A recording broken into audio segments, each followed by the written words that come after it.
So they looked at my dear Penny and they said, Gianna will never be anything, which is always encouraging.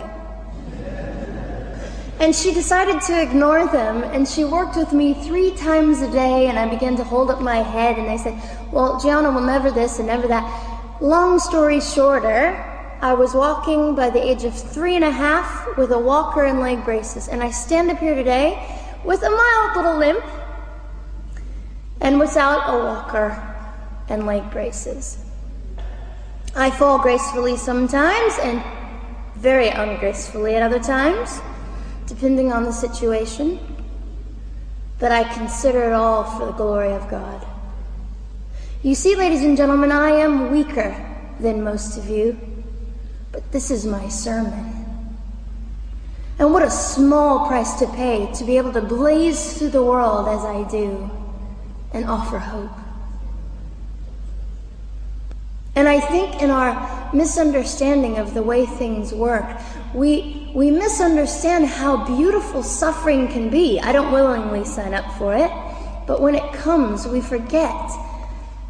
We forget that God is in control and God has a way of making the most miserable thing beautiful.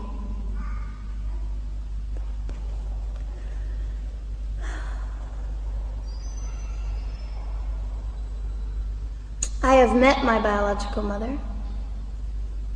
I have forgiven my biological mother. I am a Christian.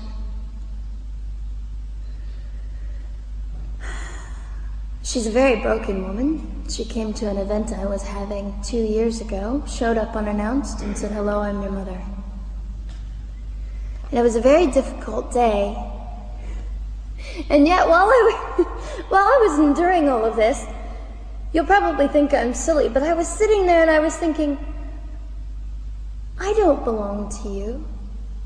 I belong to Christ. I'm his girl, and I'm a princess. So no matter what you say, in all your anger and brokenness and rage, it's not mine to keep. It's not mine to carry, and I won't. I was saying all this inside. So ladies and gentlemen, you have an opportunity. But for just a brief moment, I would like to speak directly to the men in this room and do something that is never done. Men, you are made for greatness. You are made to stand up and be men. You are made to defend women and children, not stand by and turn your head when you know murder is occurring and do nothing about it. You are not made to use women and leave us alone. You are made to be kind and great and gracious and strong and stand for something. Because men, listen to me, I am too tired to do your job. Women, you are not made for abuse. You are not made to sit and not know your worth and your value. You are made to be fought for forever. So now is your moment. What sort of people are you going to be? I trust incredible. I trust, men, you will rise to the occasion. To the politicians listening, particularly to the men, I would say this: you are made for greatness, set your politics aside.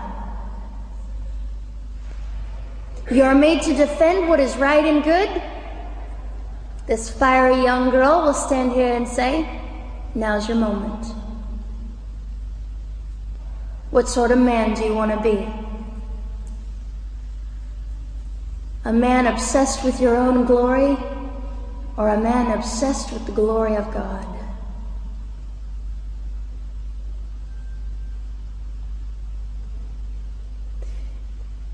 It's time to take a stand, Victoria.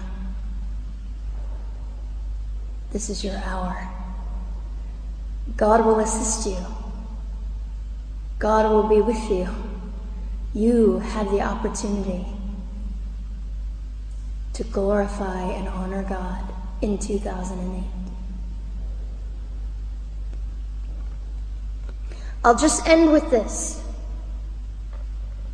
Some of you might be slightly annoyed that all I keep doing is talking about God and Jesus.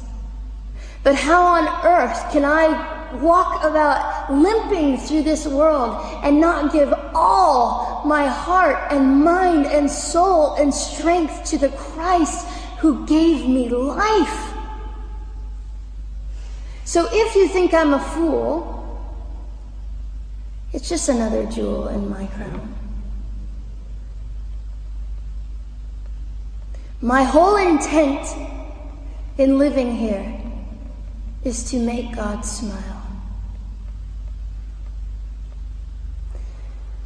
I hope some of this made sense. It just came from my heart. God bless and keep you.